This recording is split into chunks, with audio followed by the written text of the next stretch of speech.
mong angaten min bom ko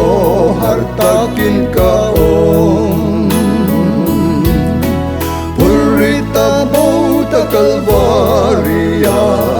iswanay renge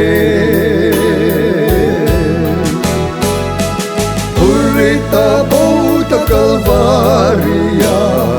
kalvariah kalvariah Phurrit bauta kalvariah iswanay renge Imang an natin lang ilungay na zongde Phurrit bauta kalvariah iswanay renge Phurrit bauta